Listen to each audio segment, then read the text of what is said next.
Hey, movie fans, and welcome back to another episode of the Uncharted Media Podcast. This is episode 62.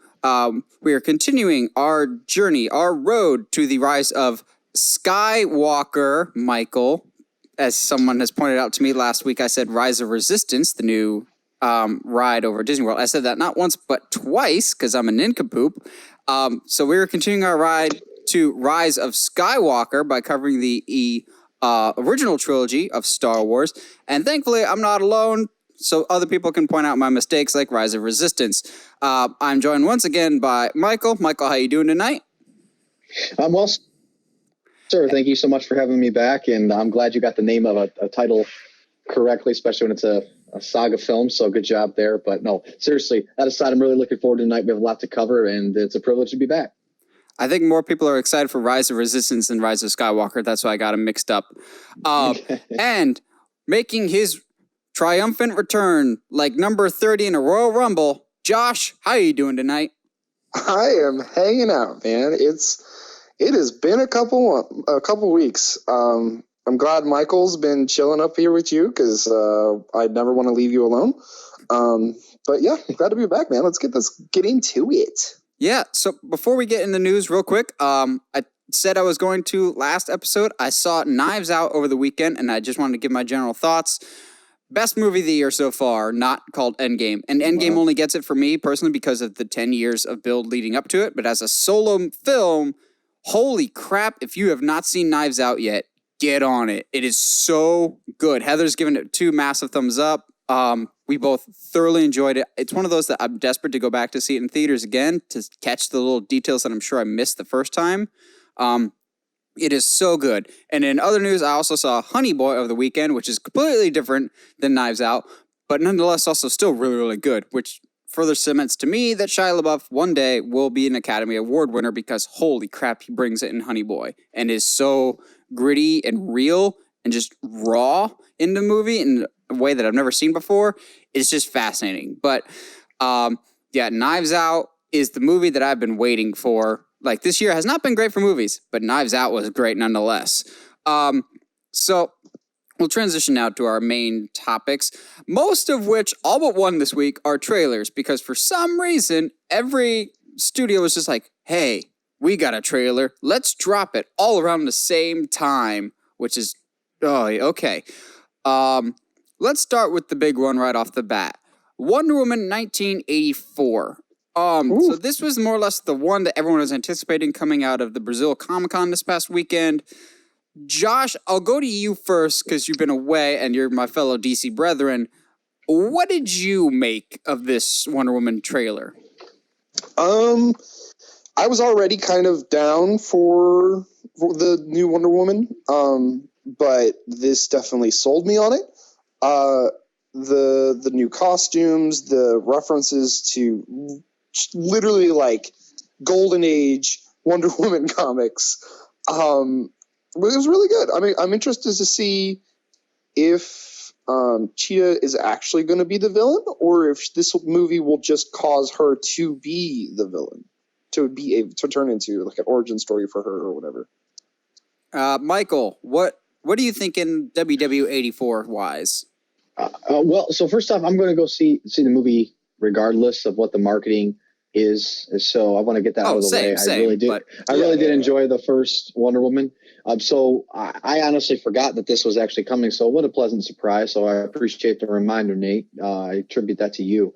The thing is, as somebody who is not, I don't know hardly a lot about comics, DC being the farthest from, and I was very confused as to what was going on. I kind of got a sense of the plot. That was pretty easy. But as far as who was who, the kind of reveal of the new costume at the end goes over my head. The lightning scene where she's like lassoing lightning or whatever, I have no idea what that's referencing. I have no idea who Cheetah is. I don't know who what's the actor's name? Pedro Pascal? Pablo, was it Pablo? Wow, that's see, that shows you how much I know. He played Pablo Escobar on Narcos. Yeah, he's the Mandalorian. He is. So Michael does not know the way. He doesn't know the way. I do not know the way. I have spoken, everybody. I was rather confused by it, and I don't know how to necessarily feel about it. It's like, sure, I'll go see it, but I didn't give me any clarity. So I apologize to anyone who's offended at that. I didn't know what to think because I didn't get a lot of the hints. But from what I've heard from the rest of the community, the comic book community, there was a lot of Easter eggs in there that they took. I just can't identify with it. Yeah, no, and I feel that it took me,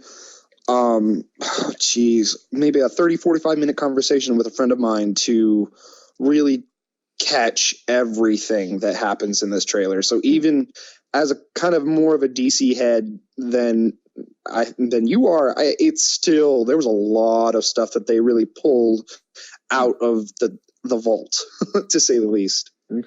So I'll be the tiebreaker. Josh seemed to really like it. Michael seemed a bit eh.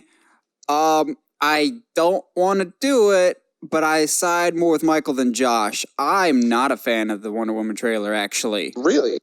So, even as someone that knows the comics, I agree with Michael. This is a very confusing trailer. And it also, to me, because I know a little bit more inside baseball, it is worrying to me. So a few weeks back, there was a leak. Reportedly, some test screenings got out and some feedback of kind of what the plot of the movie was, but it came from Cosmic Book News, which is like not a reliable source at all. Yeah, not at all. Sure. But their plot synopsis kind of lines up with what we're seeing in this trailer. That makes me just go, oh, because that synopsis that I read, I'm not going to go into it here. You can feel free to look it up on your own time.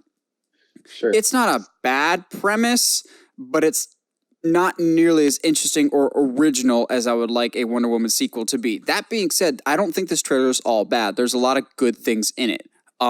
When she's fighting in the mall, holy crap, there's these things called colors. Zack Snyder, isn't that great?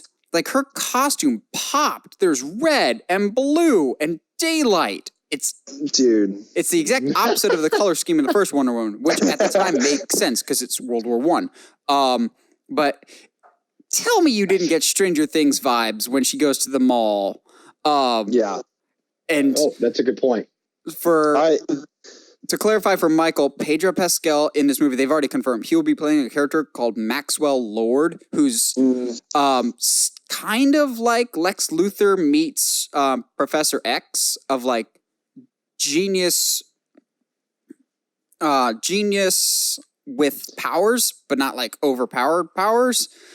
I don't know how much they're going to delve into these powers in this. It kind of just makes him seem like a rich, sleazy car salesman. Well, but he sounds exactly like Kilgrave from the Jessica Jones series, where he's just kind of like, he can kind of push people mentally in the right direction that he wants.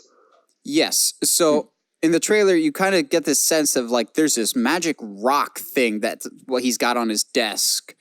And it seems like maybe Diana made a deal with him to bring Steve back. Yeah, I also wasn't a huge fan of the cheetah thing. Also, for the people that don't like the music, for whatever reason, the DC, for some reason, that's the one thing that they've nailed is the music. Where was the Wonder Woman theme in this trailer? It was completely absent. Actually didn't notice that until you mentioned it. Like, it was nice to see Steve Trevor again. Now he's going to be the fish out of water because he's in the 80s and was supposed to be dead. But I saw a great tweet, and I completely agree. Steve Trevor is going to be the DC version of South Park's Kenny. They just keep killing him and bringing him back. Yeah, why not? There's no way he's coming back again. Like, he has to die again in this movie because he's never mentioned in present timeline. You would think that, wouldn't you? But that would be where you were wrong. But, like, the premise, I will not talk about it here just because from this trailer, it seems like credible thoughts. But I don't know. The color scheme is great. The colors pop. I want colors in my comic books. That's a criticism I've had for Marvel is they look cool, but they could pop a little bit more. That's why I like Shazam as much as it did. It's bright red, bright blue, bright red. Mm-hmm. Aquaman especially. The colors pop in that final battle. I want more of that, and I really like that in Wonder Woman. it seems like, and I've been very critical of Gal Gadot's performance as Wonder Woman, especially in the first one. I think she comes across as a bit wooden. She seems a little bit more comfortable in this role. It's like she's finally starting to settle in, at least from this trailer, kind of getting more comfortable with who she is. And again, that final part of the trailer, she's kind of got like gold armor. Yes. Yeah, that's like Kingdom Come armor. Which is interesting because, I mean, that would be a Snyder thing to do, to just throw armor, like that kind of level armor in for no reason.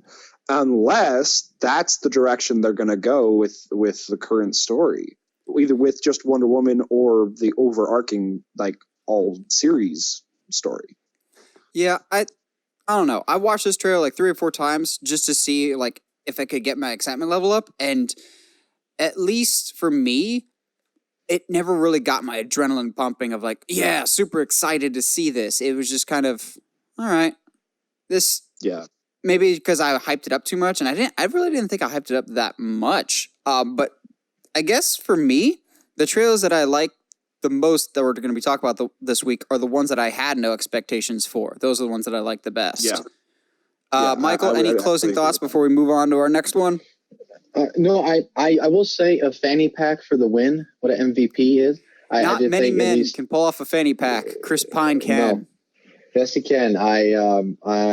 I'm a fan of the fact that they're going to do a role reversal. She's kind of introducing him back into the like this world that he's not familiar with. It's interesting. Do you think, though, it was a mistake for them to reveal that he's back in this trailer? Because I really wasn't expecting them to do that. That actually took me by surprise the most. No, I figured since he's going to be a big part of the story that he would be in this. I think it would have been a bigger deal had they said how he comes back. Okay. I think that's a bigger reveal that they'll save for the movie itself. Yeah, I would agree with that. I appreciate. Yeah, good point, Michael. Jeez. So yeah, going on.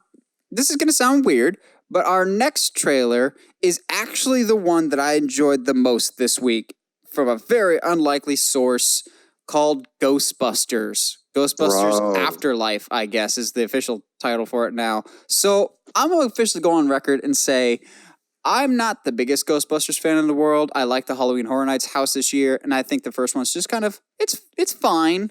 I don't really get the appeal, but maybe it's because it's before it was my time. That being said, I really, really enjoyed this Ghostbusters trailer, primarily because they spend like 80% of this trailer getting us acquainted with these new characters and don't focus on the ghost-busting aspect of, okay, let's get you to care about these people first before they suit up as Ghostbusters. It's the exact opposite of what the 2016 Ghostbusters did. Yeah. Michael, were you ever a Ghostbusters fan growing up?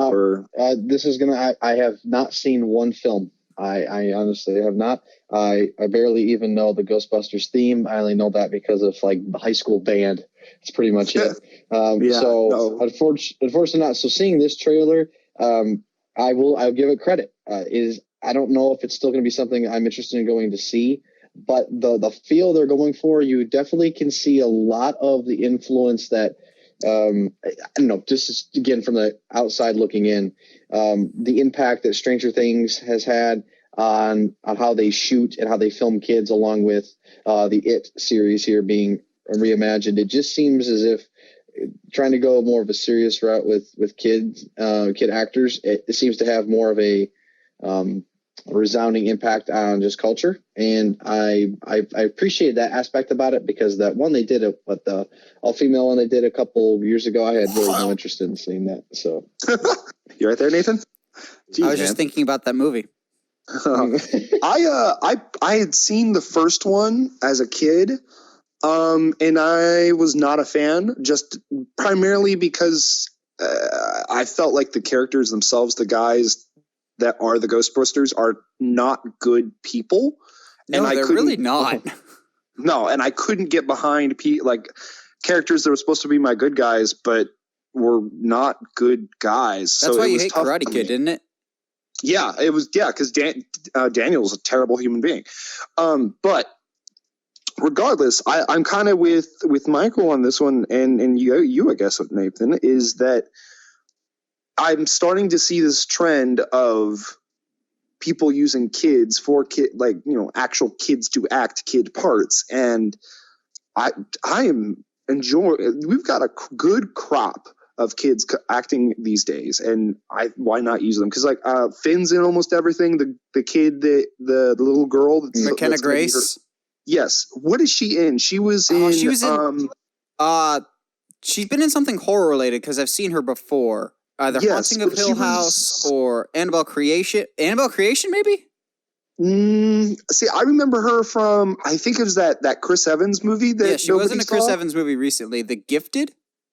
The Gifted or whatever, where she's like super smart. Anyway, the feel and the vibe that I get from this is not like what the all-female Ghostbusters did, which is just hey, we're going to do a cash grab on this Ghostbusters thing. Mm-hmm.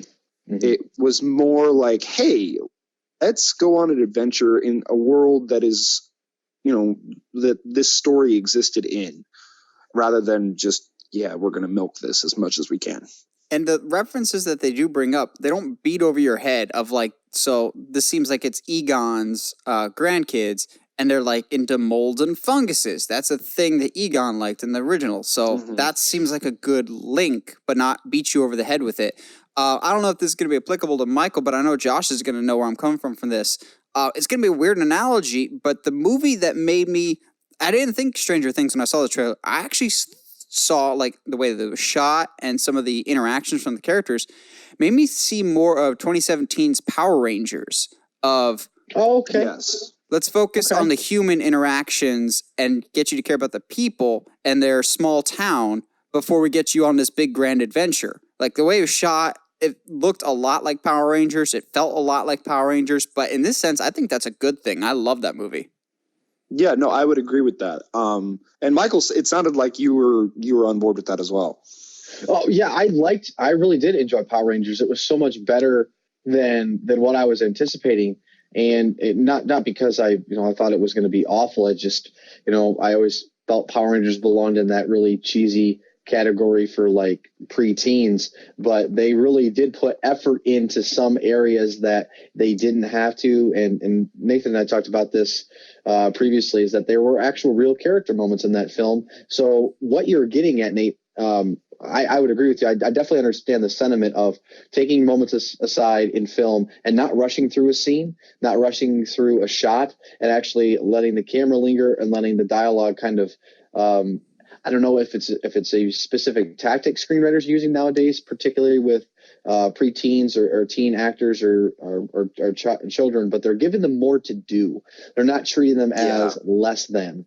And I really appreciate that. I think that comes through on screen, and it's very realistic. And even though as much as we like to pursue cinema for the fantasy of it, we also, I think, find that's where cinema can transcend, is when it's very relatable. I agree with both of you guys. I like and appreciate that other than a voiceover, we don't see any of the original Ghostbusters. They're not they're not leaning on that to carry the film. They're leaning on, this is going to be a good narrative first with some occasional hints at nostalgia. There's the Bill Murray voiceover towards the tail end of it, but we don't see anybody. There's no Chewie, we're home moment to be oh yeah, sucker in the classic Ghostbusters fans. It's no, we're going to lure you in with a good narrative and a good story first, and that ultimately I think is going to pay off, because it's Jason Reitman, Ivan Reitman's son, doing this, and he's a really good director and the son of the guy that did the original Ghostbusters. So he comes from a background of knowing how to make good movies, but knowing Ghostbusters well. And I think that's a really good pairing. Yeah, I would agree. I think too, this trailer does for things that this generation needs, which is if you're going to introduce Ghostbusters to another new generation, you can't just be here it is, like the one with the all-female cast did.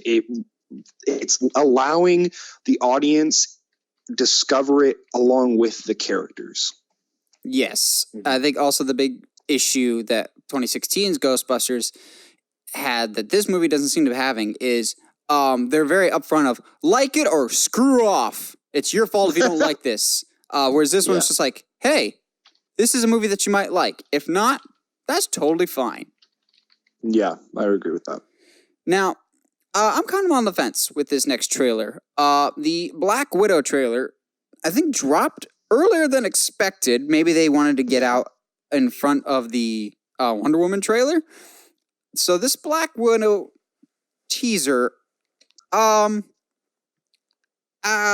don't know. I'm kind of all over the place. It's not great. It's not bad for me. I'll go more into it in a little bit. Josh, what did you think about the Black Widow trailer?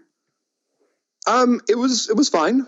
How do I say this? I just didn't. There was nothing there that get me excited. Partly because I was like, but where does this take place? And at no point do they say like, hey, this is happening at this point in the timeline.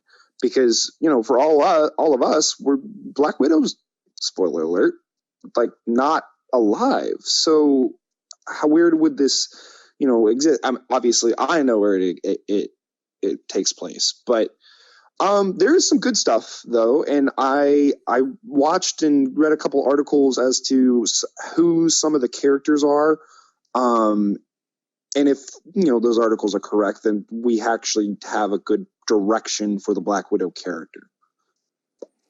Michael, what did you think about the Black Widow trailer? Yeah, it's difficult for me sometimes because when you know a character's ending already, you kind of go back to prequels. Prequels always kind of like, you definitely can add more to it, but especially when you know somebody's end, I think it's a lot easier to sell me personally on a prequel if you don't know the character's ending point or if they haven't already died. And so for Black Widow, I think her death is very impactful. It's one of the reasons why I don't like, but also like and love Endgame, because of that. Like it is a very weighted death. You really feel it, and the fact that they just didn't bring her back adds more emotion to it, which is what all great movies do. They make you experience the whole rainbow of emotions, and so looking at this film, I was like, I'm very interested in seeing what they were going to do. Absolutely. Because I want to see her on screen again for sure. I don't know if they're going to cover this. I think it'd be a missed opportunity if they don't cover Budapest with her and Hawkeye, because of how much they've alluded to it. But I will say, this trailer was not as good as I was hoping it was going to be. Doesn't mean that's a referendum on the film, but I thought there was going to be more to it. It didn't seem very interesting, and so I hate to play the middle, but I was just rather underwhelmed. But I don't think it was terrible. Yeah, I'm kind of in the same boat. It's not a bad trailer. I just thought it didn't get the job done for me, and that's because I've been very vocal since they announced this movie that this is a movie that should have come out 3 or 4 years ago. One, while she was still alive. Two, before Captain Marvel. This should have been your first female superhero movie in the MCU. And it's also just weird because this is the first MCU movie that we've really had that we've had to more or less backtrack in terms of the timeline of yes, you've had Captain America, but that was set way far in the past. So you didn't really know what his story was. Black Widow, you know where her end is. There is some stuff that I liked in the trailer, though. I think, obviously, the standout character of this trailer, and I'm sure in the movie, is going to be David Arbor as Red Guardian. He just seems fantastic. Absolutely. I agree. Still fits. Although, let's be real here. He's totally going to get killed by Taskmaster, because you can see in the trailer, he's getting his butt kicked, and he's out of shape. Which, we need to talk about Taskmaster. Who do we need to fire from the costuming department? Because by and large, the MCU is really good with their costumes and adapting the comics. They have royally dropped the ball on Taskmaster. And maybe this isn't the finished version of it, but still. That's what I'm holding out hope that this is, I want to say early version, but that's not the words I'm looking for. But just maybe that's not, to use Dragon Ball Z terminology, maybe that's not his final form. Yeah, and I think it's just speculation, but I think pretty well of who I know Taskmaster might be in this movie. Somebody, either it was like a really strong fan theory or an actual leak. I won't say it here, but it was just like, yeah, that would make sense. but I don't know. I'm not going to be like you're doing my boy Taskmaster wrong, because I'm not a Taskmaster mark or anything. I know him a little bit from the Spider-Man game and from my general comic knowledge, like as Black Widow herself would say, enough to make conversation. But it's not like a Doc Ock or a Green Goblin that I know real well and will defend to the death. It's Taskmaster. Although some people are just like, it's a red herring. They're trying to make us think it's Hawkeye. No one thinks it's Hawkeye. Really? I mean, yeah. Even if you do, like, I would be curious to see what your actual legitimate reasons. I think there's a bigger chance of it being Bucky Barnes than it is Hawkeye. Yeah. It's not Bucky, but if it's not Taskmaster, we're gonna have a Mandarin situation on our hands. No, don't you jinx it like that. Please don't do that. Please don't do that. What Taskmaster? Can you guys explain who exactly is he? Taskmaster is the perfect villain for a Black Widow level threat, which is no offense to Black Widow, but if you have a non-superpowered hero, you kind of need something on her skill level. So what Taskmaster is more or less, in the comics and all the games and whatnot, this is a character that has a photographic memory. So basically, you can't use the same attack twice. He will study his opponents and more or less figure out and understand their fighting style and counteract it. So basically, like one of the smartest fighters, you can't use the same tactic twice. Master Assassin type of stuff like that. Yeah, he's gone toe to toe with like Cap and Spider-Man and like all these other like guys that he really has no reason fighting, but he holds his own against them, and in most cases actually ends up winning. But also, he's not like an end of the world type of threat. Yeah. He's like a Deathstroke level threat. If given the right people, he can be a credible opponent, but more often than not, in wrestling terms, he's a strong upper mid card. Yep. Okay. It was okay. Didn't get the job done for me.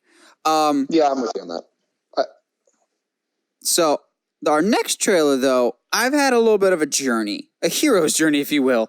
No Time to Die is the next installment in the James Bond franchise. This is the 25th Bond movie. Good grief. Jeez. And Daniel Craig has been in a fifth of these movies. So, I'll be honest. The first time I watched the trailer, I thought it was fine. It looks gorgeous in terms of cinematography. I was amazed to find out it wasn't Roger Deakins, but how great does 1917 look? It looks like a Roger Deakins movie. It looks a lot like Skyfall in terms of its color palette and cinematography, but the trailer just kind of, it was just kind of fine. And then I read a very interesting theory that made me go back and watch the trailer a few more times, and I started to think about that theory. But I'll get back to that in a little bit after I hear your guys' thoughts. Michael, what did you think about No Time to Die? It definitely felt like a James Bond trailer. No other action movie feels that way, especially with the music and some of the gadgets and gear. I honestly have still been well more impressed with the Mission Impossible franchise here in the last 10 years that I have, the Bond franchise. Oh, agreed. And so they have some making up to do, in my opinion. However, I did enjoy this trailer. I was not blown away by it, but I did enjoy it. And so it makes me excited to see Daniel Craig back again. I thought some of the humor was fine. It was actually pretty funny.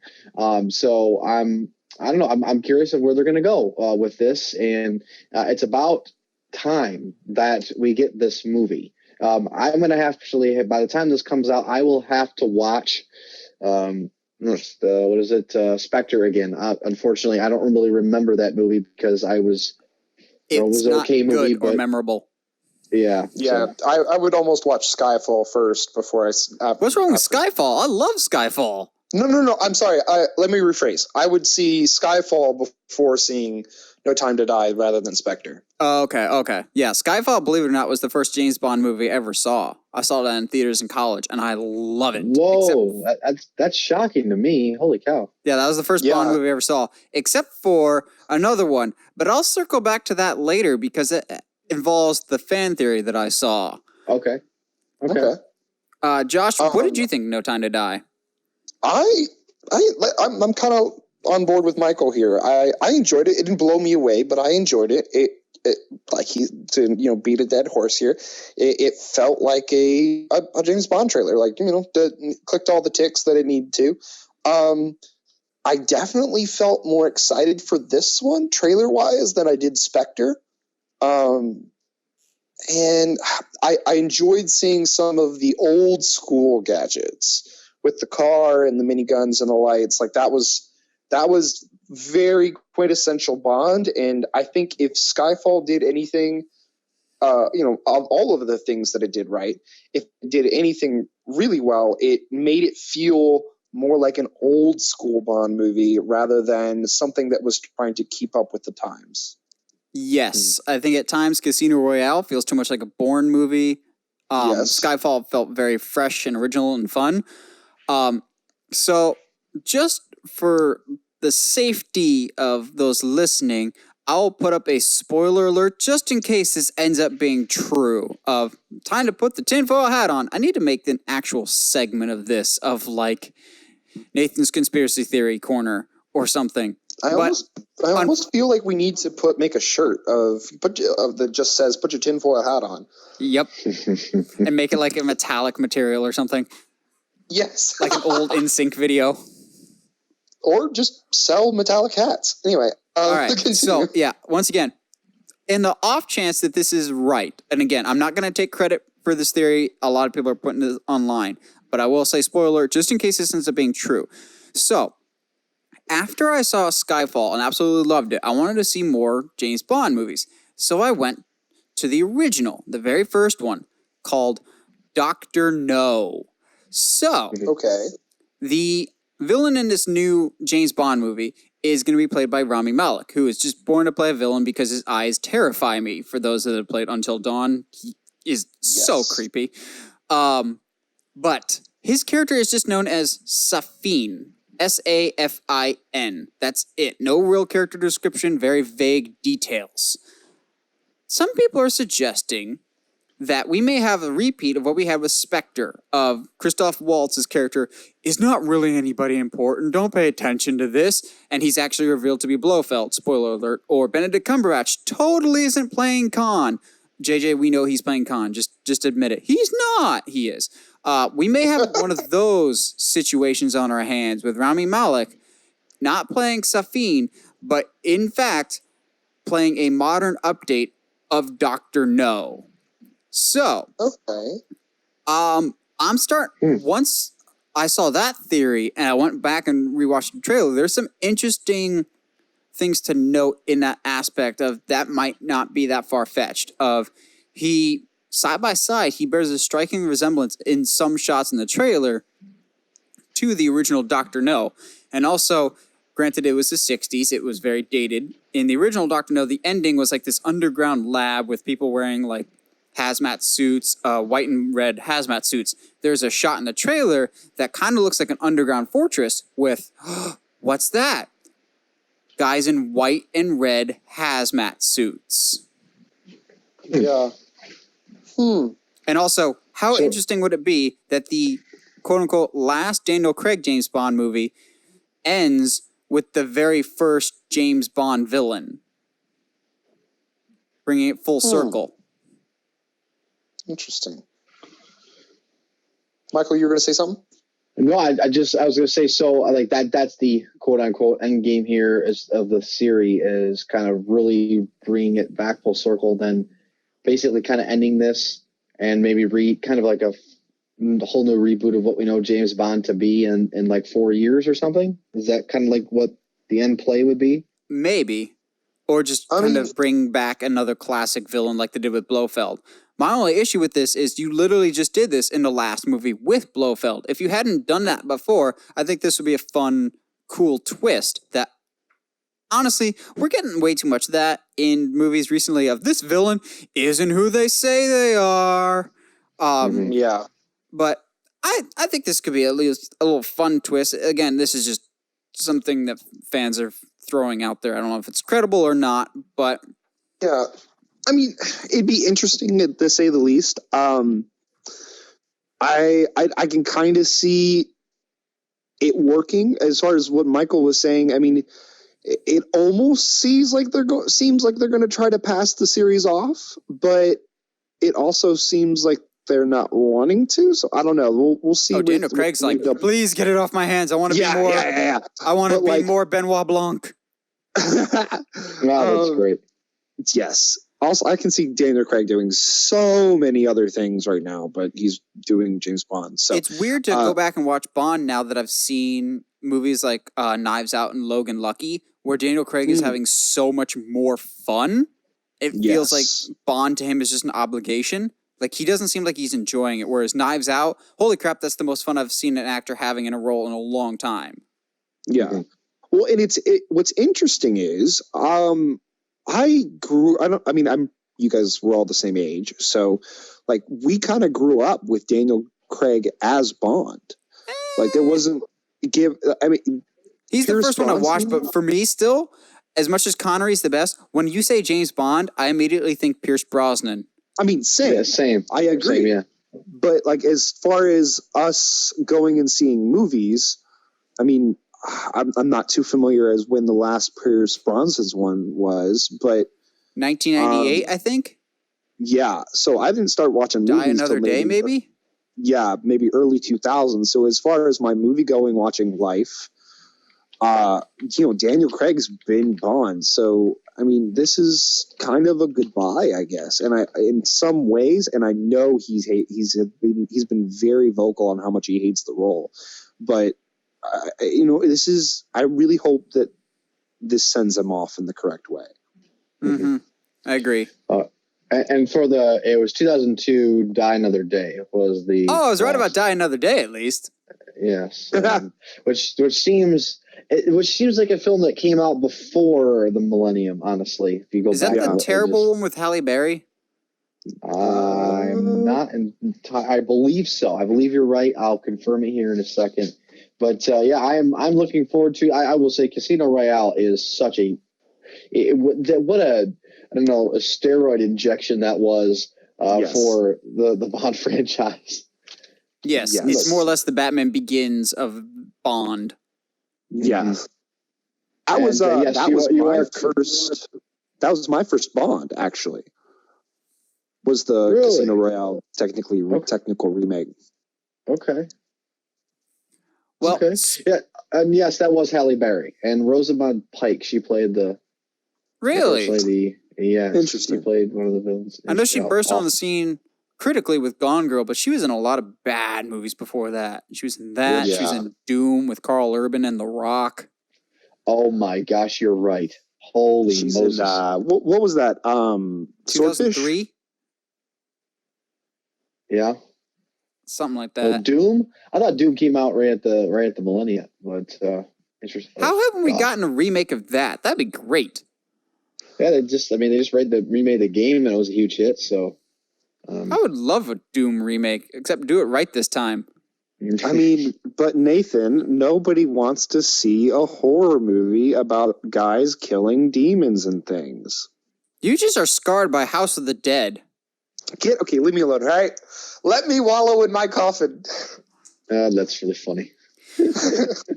Well, speaking of remakes, as we alluded to earlier, our last trailer of the day is another one of those Disney live-action remakes, except this one isn't really trying to copy beat for beat what the previous one did, and I think that's the biggest advantage for the movie right now. Obviously, we're talking about Mulan. I really, really enjoyed this trailer, and I like that it's kind of diverging a little bit from the original movie, but yet still kind of keeping the same essence of the original. Michael, what did you think of this Mulan trailer? Well, so I watched the original teaser 5 months ago, and I was kind of like, okay, I don't know. This looks rather interesting. I have not seen the original Mulan, and I haven't seen a lot of the Disney original films. I didn't grow up on them. I watched Star Wars, I watched Scooby-Doo and other cartoons, and then that was it.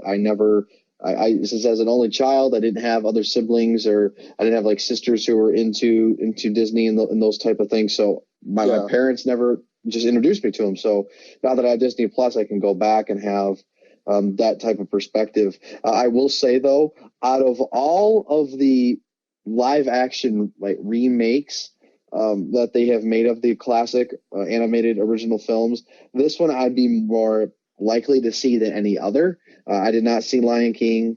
I did not see what was just Aladdin. That was surprisingly good, though. Actually, yeah. So I will say, because of the cultural aspects in this film that I'm so unfamiliar with, it has me very curious. I think this trailer is, at least from what they have, it does not feel like a Disney trailer. The way the cinematography is and some of the shots that they have, it doesn't look fanciful. Yes. Quick aside, you brought up cinematography. How cool is that shot when the Huns are running and they run up the side of the wall? Oh yes, like that. I mean, that does not spring Disney. Every time I see a Disney live action trailer, I always have nightmares back to what the Nutcracker trailer was. Anyone remembers that? I know it's awful, but like that's what I expect sometimes out of Disney live action remake trailer type of things. But this is, it looks like there's so much attention to detail, and the production quality looks actually spectacular. So I am interested. I will say I was skeptical going in, but I'm very much interested. I have no idea what the story's about. So it feels epic, if I had to sum it up. Yeah, and I think Nathan and I, when the trailer the teaser trailer came out, what we described it as, it felt like a modern day kung fu movie almost, but which like is right up your alley. Yeah, dude, that is so far up my alley. But what's really funny to me right now is I've seen people swear off this movie based on this trailer, only because there's no Mushu. And I guess that doesn't really mean anything to Michael, but I'm sorry. I said it, I realized that. So, I have a friend of mine that, we actually, when they first announced that this movie was happening, back in, I think I was working with them in like 2017, so a while back, we spent the whole day at work, and I was at Universal at the time, we actually got guests involved in this argument of, does Mushu bring anything to the table in the Mulan movie? And I stood on my hill and died on my hill of, if you take out Mushu, then nothing changes in the movie, because it really doesn't. So I've always said from day one, if you're going for this serious version of Mulan, that you need to leave Mushu at the door, because he doesn't really change the story all that much. And he was just like, no, Mushu is critical to the story of Mulan. I'm like, I love Mushu just as much as the next person, but if you take him out, nothing really changes. I know there's two things. You brought up a good point, Josh, that some people are already upset that there's no Mushu. I've seen another thing that people are upset about is there's no music from the original. How dare you not bring back the original music and have it as a musical? I'm like, okay, it's not going to make sense if you have this gritty war film and they bust out and I'll make a man out of you halfway through a training montage. As cool as that song is, and how much Michael, I'm sure, has a fond memory of when I wrote a music video with that song. Oh my. I had no idea what the song was from. I thought that you had found this as a cover somewhere, and I went, wow, this is really catchy, and realized it's been around for basically dishonor 20 years on you, dishonor on your cow. On your family. But the big thing is, and I think they are doing exactly what you and I said, Nathan, which is that's fine. Take the music from the original film, regardless of it being, sung or not, and turn that into the score. And that's exactly what they're doing. Oh my gosh. I got real emotional when you just hear reflections being played in the background through the trailer, and they play like an epic version of it, of like, it starts off slow and gentle when it's just her, and then they kind of weave it throughout the battle scenes, and it's like, oh, I'm all about this. I can just tell that the soundtrack's going to be great, especially when they get to I'll Make a Man Out of You. If they do like an instrumental, almost like a military version of it with stomps, I think that could be cool. I'm sure, Josh, you got real thrilled to see your boy Donnie Yen in there. Oh, of course. It's my boy. Yeah. Okay, so Heather and I, she has a different view of the trailer. She wasn't as sold as I was, although there's something both of us noticed, and we're not a fan of it at all. So at the end of the trailer, you kind of see Mulan in the middle of the fight in this big battle. Her hair is still long. She doesn't bother cutting it. That's a big part of the movie. That's a big part of the original, is that's how she hides herself as a woman, is chopping off like 2/3 of her hair. Her hair is still long in this movie. That's not, no. So, okay. So this is where Josh's nerd martial arts movie thing comes into play, okay? So traditionally, Shaolin monks kept their hair long, and it was actually a huge insult to get their hair cut. So her hair being like longer than it is in the trailer is actually pretty like spot on, because even then, like, warriors would braid it and fold it up on their head, right? So it's actually a bigger deal for her hair to be at shoulder length than it would be for her to like cut it even more. And more you know, with Josh, for the first time ever in the history of the podcast, Josh is the expert on the area. I appreciate the education. No problem. It's also like, what's making me laugh the most is, in typical kung fu movie fashion, the main bad guy has a witch that can turn into a bird. Yes, I know some people are just also mad. It's just like, where's the villain? I don't think the villain matters that much. You still have a villain. You can just swap it out. If the villain matters to you that much, what was the villain's name in Mulan? Yeah, it's really interesting to me that he is a Khan, but he's not like Genghis. Yeah, they switched it from the Huns to Khans, which I think actually makes it make a little bit more sense. It's I think, if my memory serves me right, it's more historically accurate. I've said on the record before, I think this will be the most successful of all the Disney live action remakes because of how well I anticipate it doing internationally. Sure. Yeah. But also, Disney needs this to do well. This is their most expensive movie they've ever done. And in the budget, you can clearly tell, because the scale of this thing is ridiculous. Well, but on that token, like, if you didn't have an actual huge mountain in the background of that fight scene between Mulan and the Huns, it wouldn't feel as big. You wouldn't feel how big this country is. True. Overall, it seems like we all really enjoyed the trailer. I'm still not quite happy that they didn't have Jackie Chan in this movie in some capacity, but I'll get over it. Yeah. Now, for our last news story of the day, it is, so back when Disney bought Fox, they acquired a lot of properties, and we've kind of been wondering what they're going to do with some of those that may not necessarily be on brand with the Disney name, like Alien, Predator. And while this one may not be as extreme as those other ones, I was kind of wondering what would be the fate of the Planet of the Apes movies. Well, now it seems like Disney has absolute plans to move forward with that franchise, getting the Maze Runner director Wes Ball to move forward on a new Planet of the Apes movie. This is the first Fox property that Disney is actually full-on adopting and moving forward with. I really enjoy all three of the new Apes movies. I know some people don't like the third one as much.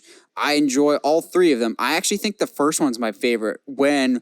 Spoiler alert for a 10-year-old movie now, when Caesar gives his no, I was kind of casually watching it on my laptop, and I like stopped everything I was doing. I was like, yes. Oh, that monkey just talked. Y'all screwed now. Yeah. Like, those movies are really, really good. So I'm very curious to see if this will be a reboot or an extension, because it seemed like there was still a large amount of time between where the third one ends and where the original Charlton Heston movie takes place. Yeah. It seems like there's still a lot of leeway in that. Michael, what are your thoughts on these Apes movies? And do you think it'll be a reboot? What are you hoping to see with this? Yeah, so my father was a huge Planet of the Apes fans, and so he never got around to seeing Dawn, and so I watched that. I remember I was on vacation. I watched it on TV, and I was definitely casually watching it, and then I remember my mouth dropped open when Caesar has that moment. I thought they landed that scene so hard. I was like, oh my goodness gracious. So that was pretty cool, and so that's what led me to want to see Rise. And my dad and I saw it, and I thought it was done pretty well. I liked it in different ways than the first one, but I didn't think it was better. But I never got around to Dawn of the Rise, the beginning of the War for the Planet of the Apes, whatever the third one was called. War for the Planet of the Apes. So I didn't see it.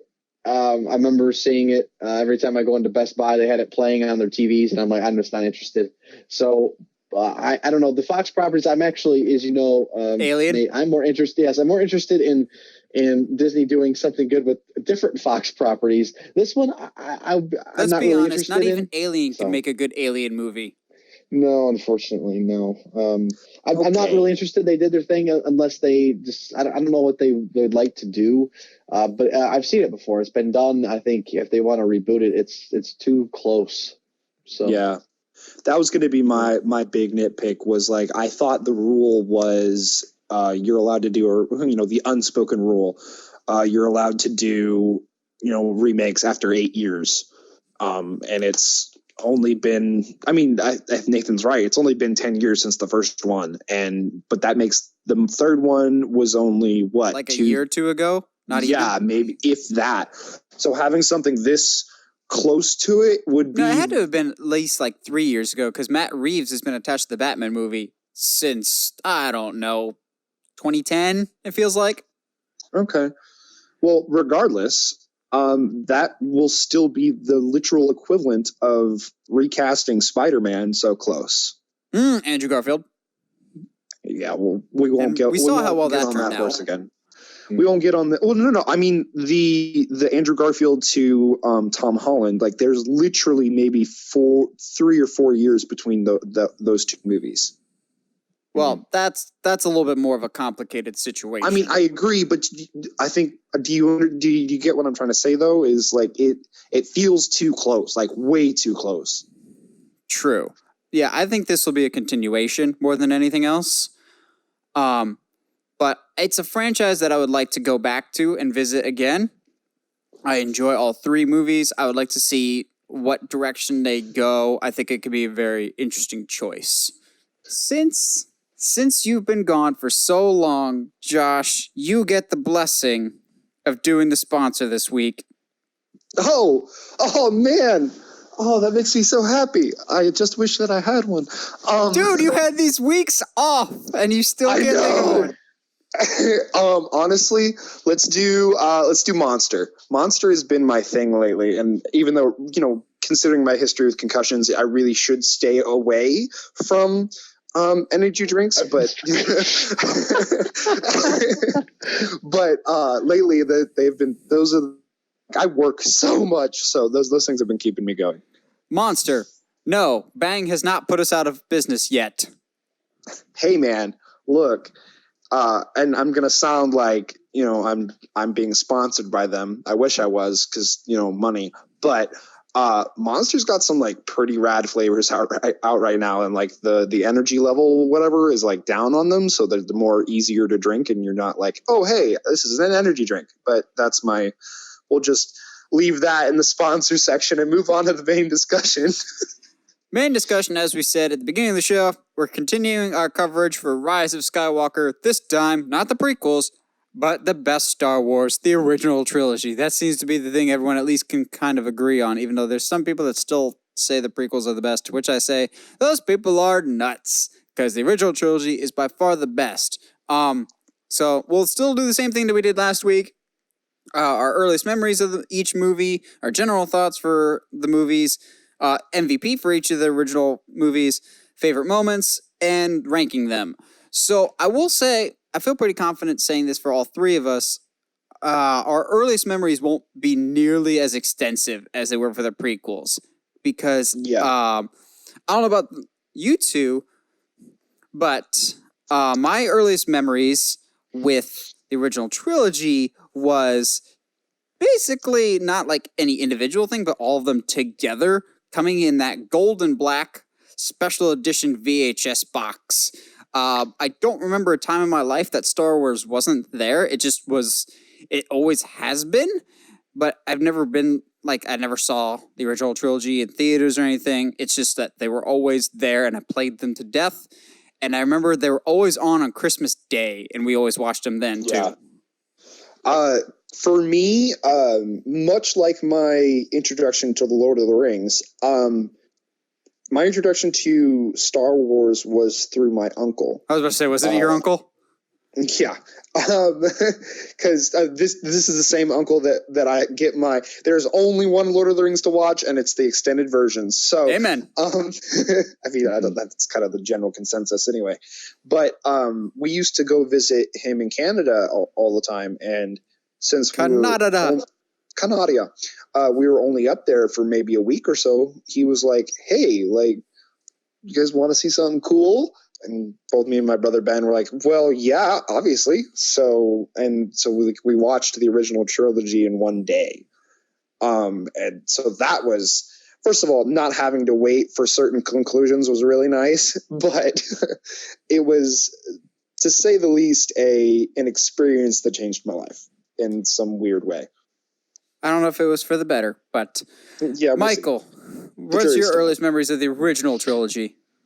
So that very much so. The VHS box, the three of them. My parents picked them up and showed them to me, and before episode 1 came out. So I remember watching these right around that time, and specifically, I will never forget where I was at, what time of day it was.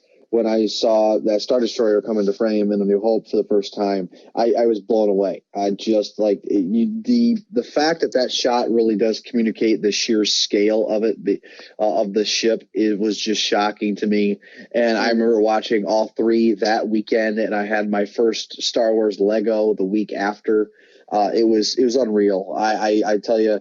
It was something that, has really impacted me, and Star Wars has been a part of my life ever since I knew how to really talk about it. And so, for me, it was all at once. Like, I don't remember I didn't sit down and watch New Hope and then, 2 weeks went by, then I watched Empire, then Return of the Jedi. I watched them all, and not within the same day, but the same weekend.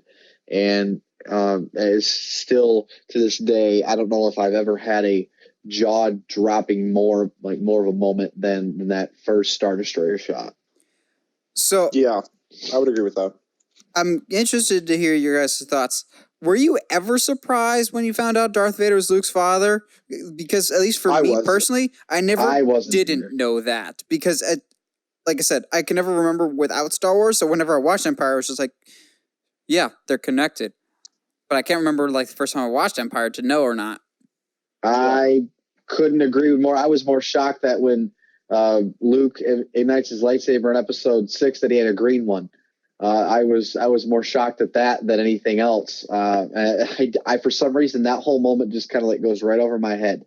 And all these compilations people post of their kids freaking out, I just didn't react. Maybe I just didn't get it. Maybe I didn't understand the weight of it. But I'm like, okay, well, he's his father. Now let's move on to the rest of the movie.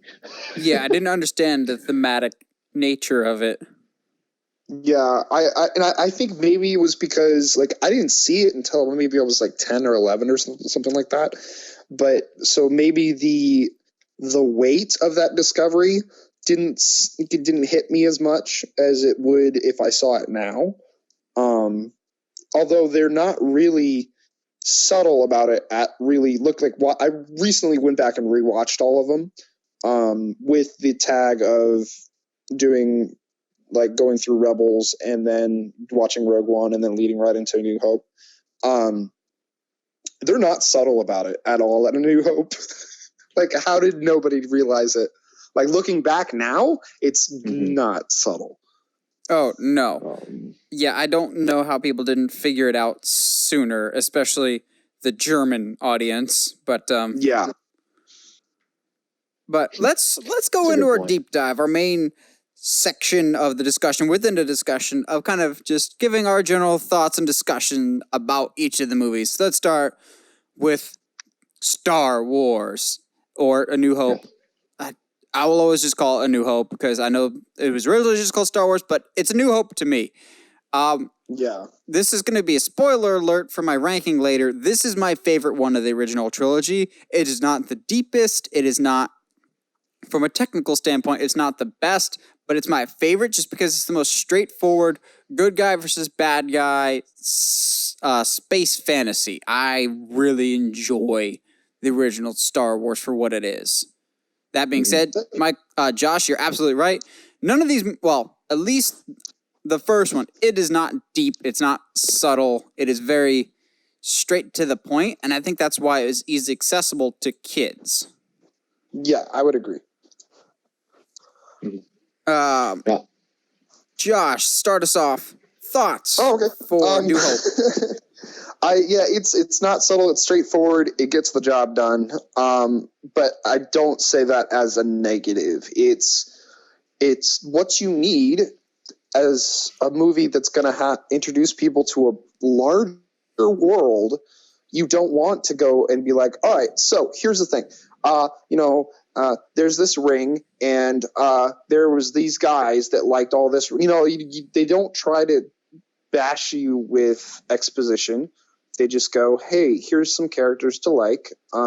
They just happen to be in this really fun world. Go enjoy them. Yeah, it's not like I'm rereading, like I said last week, How Star Wars Conquered the Universe, which is like a deep dive into the history of Star Wars. It's not like George Lucas's original script when it was like, and here is Macy Bendu, and he is the Order of the Wills, and like super wordy, and Han Solo was green, and General Kenobi was our main character. It's a kid's story. It is, as Patrick Willems says, it is a movie aimed at children about space wizards. We'd get to more of the deep thematic elements in the next one, but I still enjoy and am blown away by the stuff that they were able to accomplish in A New Hope. Michael, break down A New Hope for us. Well, it's not an actual plot point, but your thoughts. I was like, wow. We know the plot. It's life changing, and it changed cinema. It changed cinema, and for me, the other shot of seeing how they shot the Millennium Falcon rising out of Mos Eisley Spaceport, and the stormtroopers turning around to see like the engines ignite, and them flying into space and being chased by the Star Destroyers is just something that audience had never seen like that type of effect before. Even in the late 90s, it's being surrounded by other films. Like the stuff ages incredibly well. Like I have got to give it to this film. Like there are movies that come out to like in the year that's just, they're so awful, like as far as some of the CGI, because it's just so obviously fake, even though yes, the effects are like, you could tell it's an older film, but because of the miniatures itself are like, it's still real. They're breaking that thing up, or that thing is flying away from the camera or at the camera. So that is still something for me that I look back fondly upon. And the reason why I say that is because it is my favorite one. Not because I believe it is objectively the best one, but it's the original. It has that special place in my heart, and it's also a really good film. Like I don't think it's a terrible film by any means, but it is something that I could watch over and over again, and it had such an impact on my life. So I want to start out there, Nate. I'm in agreement with you. If I had one criticism of A New Hope that really, thankfully, isn't present very much for Empire and Return of the Jedi. If I had one criticism, it's that the older I get, the more the dialogue in A New Hope kind of stands out as a bit corny. And that's not to point a finger, but it's because it's the one that was written by George Lucas, and he's not very good at dialogue. But I remember watching it as a kid, liking it, and then as an adult, it's still great, but there's certain lines that I'm just like, really? We're going with that? Well, like things like, and I know Carrie Fisher is notorious for hating this line, but when she's talking about Grand Moff Tarkin, and she's like, I recognize your foul stench. Brought on board. It was like, even she was like people don't talk like this. What? Well, also her half British accent she has in the movie too, kind of weird. And then just drops it for the sequels. Yeah, it's great, but it does, and I'm going to agree with Michael here that the effects stand up better than I thought they would. Which, how much of that is George Lucas tinkering in later on in years? Well, but see, that's the thing, though. Watching the version that's on Disney Plus right now, even with the HD, visual scale up, you can still tell the stuff that he has added. Yeah, like Disney Plus's version. If you guys have not seen the original trilogy on Disney Plus yet, holy crap! Disney is putting their best foot forward out with this like 4K version, and that's George thinking ahead of he shot it on 35 millimeter, which is very easy to upscale and still make incredibly gorgeous. Like the original trilogy looks fantastic with its 4K restoration. It looks so good. I will say, and I don't know if you guys had this problem, and it might have been just been a Wi-Fi problem, but the scenes on Tatooine seemed I could actually see the ribbon almost in a way. Like I could see the how do I say this? The scenes transition from film to film. Huh. It was weird, and I don't know if that's because of my Wi-Fi or whatnot, but yeah. Regardless, like that's such like a minor thing too. But A New Hope it's the Star Wars. I mean, as much as I would hate to say it, as someone who likes stories, if you're going to show somebody Star Wars, you start with this one. Interesting. There's a friend of ours that we had in college that I was going to introduce them to Star Wars, and I actually was going to show them Force Awakens first because I feel like it would be more accessible. But we did show them Episode 4 as well, and they really, really enjoyed that. Episode 4, I think, was aimed for kids, and I say that in the best possible way. It's aimed for kids and families. Empire Strikes Back is the adult movie. And I don't mean that in like a Adult Swim type of adult, but like mature storytelling. And I think from a technical standpoint, it is the best one. That's the one that I've had the most of a journey with. Yes. Okay, let's be honest. As kids, we hated Empire Strikes Back the most. Because it was boring. Yeah. Yes. No, I'll agree with that. It was boring. Now I love it. But yeah, it was my least favorite as a kid. I would go New Hope and Return of the Jedi. Because there's only one good lightsaber fight in Empire. Yes, but I think even as adults, and especially now as a quote-unquote mature Star Wars fan. What's that? Hey, let me have that joke. Someone that stays off Twitter, clearly. Yeah, obviously. I avoid Twitter like the plague, man. But as there's something to be said about, like, yes, they're not the lightsaber fight in Empire is not flashy. It's not big. It's not grand. There's not a lot of flips. But, to bring wrestling terminology in here, it's the Jim Cornette. There's no flippy stuff. Yeah, there's no flippy stuff. But everything meant something. Like, watching it now, and especially recently, Darth Vader is playing with Luke the entire time. Like, it is, and I understand it's there in the time there was only so much they could do with the Force and moving objects and whatnot. But if like we're looking at it within the scope of the story, Anakin's capable of so much more, and yet he just stands there and throws things at Luke. Yes, and even if you take away their story, everything else is so well done. I was kind of just about Lando as a kid. Now I really like his character of like. Yes, he betrayed Han, but he did it to protect his people that he has more of a loyalty to, like his hundreds of millions of people that live in Cloud City, as opposed to one dude that he may have been friends with years ago. So I think at times we give Lando a bad rap, but he is responsible. There's just a lot that I love about Empire that I didn't love as a kid. I still don't understand the appeal of Boba Fett, I'll be honest. He doesn't really do much. Yeah, I agree. But Michael, thank you. What do you like about Empire? I It took me a while. It was I have to go back to Red Letter Media's review of Phantom Menace when it's the most boringest one. And I'm like, holy crap! Yeah, that basically describes me. I'm very sad to see is that as a kid, you're absolutely right. It is an adult film. If you're a kid, of course, it's going to be the most boringest one because of what is going on. There's so much more beyond the surface. It's a completely different film. But we're talking about effects. My goodness, are the effects like a step above what A New Hope brought? Like, it is amazing how good they are. That asteroid chase. Yes, dude. It's really, really phenomenal.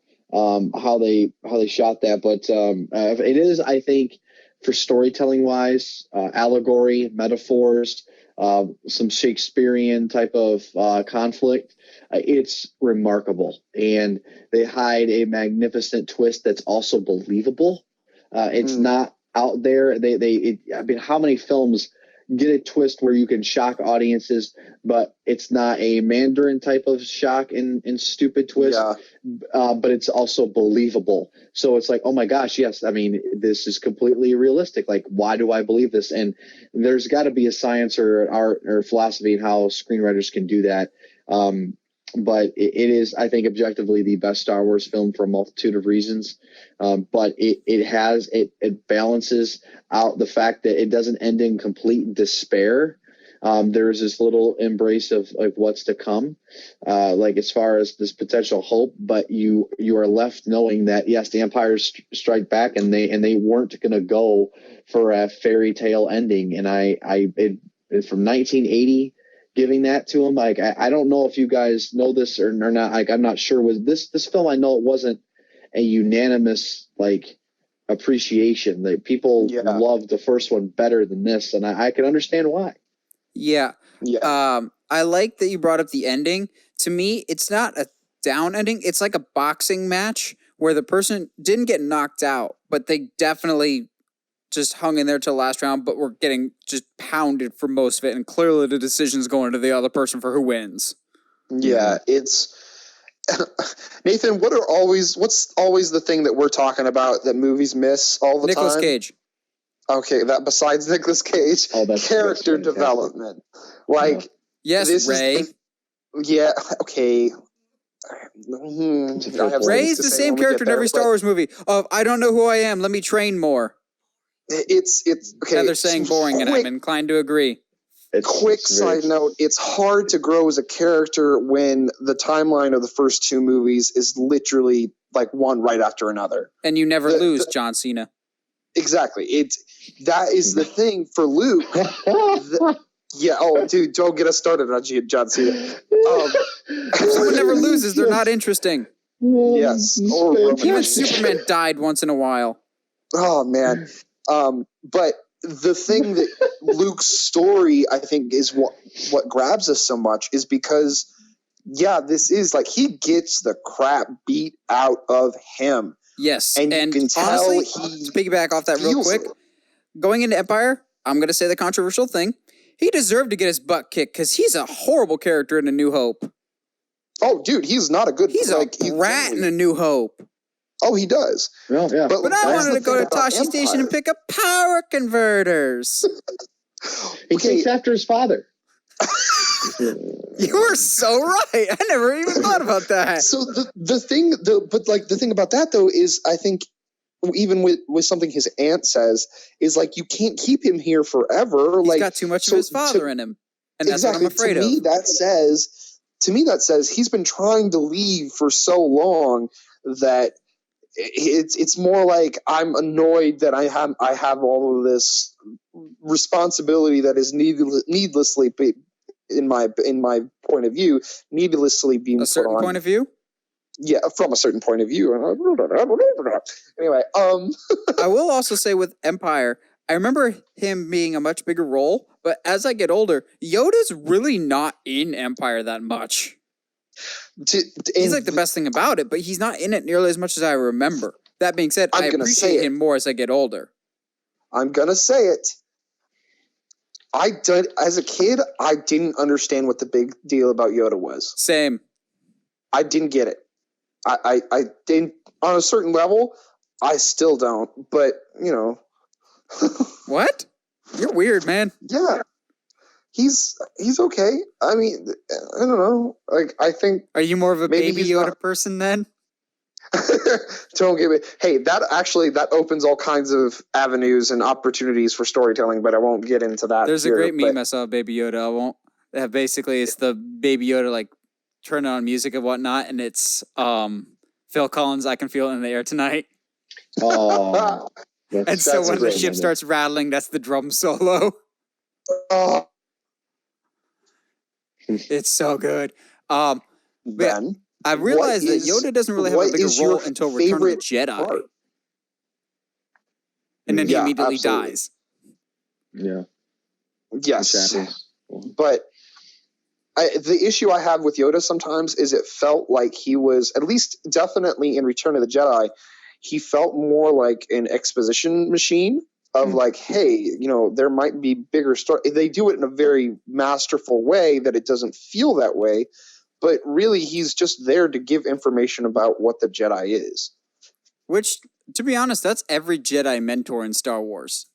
Original Ben Kenobi, Qui-Gon Jinn. They're just there to explain stuff to us plebes.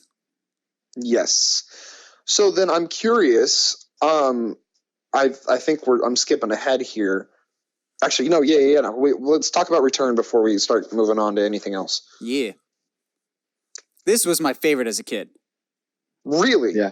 Return of the Jedi was my favorite one more than any others as a kid because holy crap, he's got a green lightsaber and he fights Vader and stuff.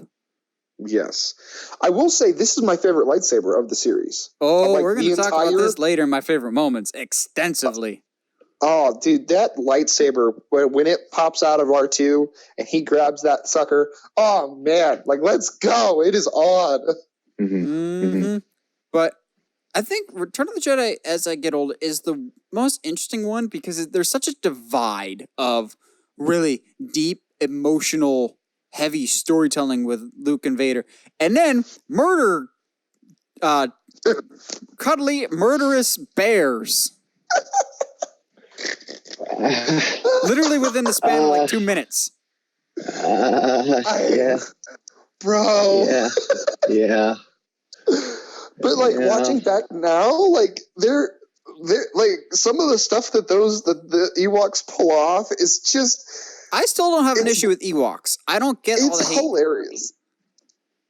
I still don't think they're that bad. They're not that bad. No, oh Lord, no. I don't know why. I think there's a sense of people that get upset that it feels like they're just there for the corporate toy machine, but so is all of Star Wars. You just kind of accept that that's part of what Star Wars is toys. Exactly. That's just a part of the thing. The big thing was to populate the world that you're in. Yes. Michael, what stands out to you about Return of the Jedi? What has made the biggest impact to you with Return of the Jedi? The space battle. We hadn't seen anything like that before. That was something. I mean, even the effects. It's not the trench run, but the run to the core.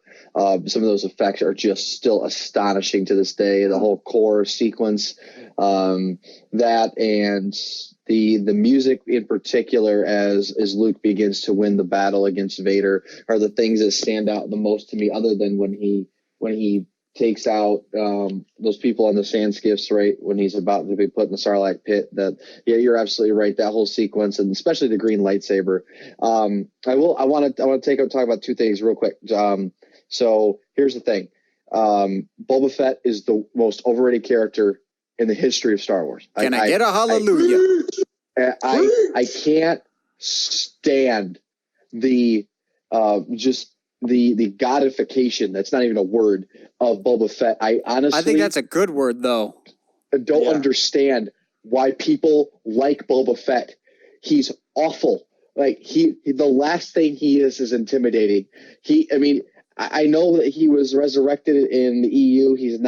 Well, I don't know. I don't want to talk about. He's not yet resurrected in current canon. Correct. So at this moment, The only thing canon that we have ever seen from him, the last thing we see him flailing, his arms are flailing as he flies into the barge. Because someone accidentally nudged his backpack. It's one of the most comical deaths ever. And then to actually belch, like the fact that he enjoyed it. I feel like the belch was added later.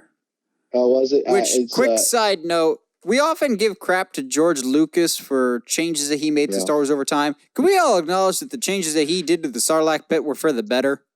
Absolutely. So it doesn't look suspicious? Yeah. Well, no kidding. So here's the thing. There's that. Secondly, and people have not talked about this, so I'm going to talk about The Mandalorian in reference to Return of the Jedi. So, not the Mandalorian. There's the rumor of this new Obi-Wan. Well, not the rumor. Obi-Wan is coming, but there's a certain section of this fan base that want to see Vader return in the Obi-Wan series. But the reason why they say they want him to return, at least I've heard mostly, is they want to explore the line from A New Hope about, when I left you, I was but the learner, now I'm the master. I just always attributed that as George not knowing his own continuity. That's hilarious. That's never happened before. So I would rather have them bring it back to Return of the Jedi before they go up to the Death Star, when Luke and Vader are staring out opposite sides of the corridor, when Luke says, "Come with me," and he says, "I please come with me." He goes, "You can't. You don't know the power of the dark side. I must obey my master." And the idea of Luke coming back saying, "I feel the conflict within you. Let go of your hate." And he says, "It's too late for me, son." Like, why does Luke know that? Why does he believe that? We don't ever get told. You never see the Obi-Wan. Yeah, exactly. But if there is a way that Obi-Wan, he says to him, basically he's watching his friend die. And he cries for him, says, "You were the chosen one. You're my brother. I loved you." And then he goes to episode 4 to saying that, "You're only the master of evil, Darth." Like, that's a huge leap to make. So my pitch would be for this Obi-Wan film or this Obi-Wan series, excuse me, I'm all over the place, would be exploring the fact that while possibly watching out for Luke, Obi-Wan truly feels that goodness within him, and is motivated to keep Luke safe by trying to pursue the goodness within Vader. And again, kind of talk about adding some sort of continuity, this idea of goodness, and I guess you could tie that right into episode 7 and 8 of the idea of Rey believing that there's some good in Kylo, there's some familiar heritage that no one's ever truly gone. That's a Luke line, obviously. I don't know. I feel like they could have an opportunity, and it all goes back to that corridor sequence, which is my favorite sequence, actually, of Return of the Jedi. When the ATST drops Luke off, and they have that 2-minute scene. It's a real father and son moment, and I don't see a lot of people talking about it, but that's my favorite thing. So sorry, that's a very long drawn out. We'll talk about that more in your favorite moments. I always just thought, if there's any things that don't line up, it's just George forgetting his own continuity. Because also, don't forget when Obi-Wan is talking to Luke, he gives him the lightsaber. He's like, "Your father would have wanted you to have this when you're old enough." You sure about that? Because the last thing the last thing Anakin said to Obi-Wan was, "I hate you." And then he's just like, "Oh, sure. If that's how you feel, yoink, I have your lightsaber now. Gonna give it to your kid." Well, it's funny because Obi-Wan says that, and Anakin doesn't know he has a son. Nope, at all. He knows he's got kids on the way. He doesn't even know he has multiple. He just knows he has a kid on the way. Yeah. Yeah, there's a lot that I feel like George really didn't do his homework when he did the prequels of things that just don't really line up. I have questions. I know I'm a week late, and like y'all talked about prequels last week, right? But my main issue with the prequels is that Padme goes to full term with twins without knowing that she has twins. That's a great point. Holy cow. How in the world in this also, didn't she get big in like 3 weeks? Like, how did they not like be like? They're supposed to have better technology than us too. Exactly. How does she not? Does she not like go to a doctor ever? And if that's the case, that's a terrible idea.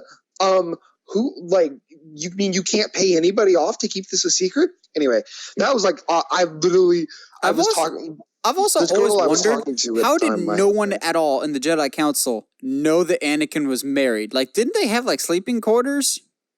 Yeah, like how does nobody notice? And I mean, it's obvious that Obi-Wan knows. Oh like, yeah, I always just kind of assumed Obi-Wan knew. It just never said anything. Well, he kind of alludes to it in the final scene in 3, but anyway, back to before we hop down to reality. Oop, there goes gravity. Let's move on to the Jedi. Is definitely the Let's move on to MVPs. I think Return of the Jedi. It's the okay. All right. Yeah, I would agree. So I know these are Skywalker films for 4, 5, and 6.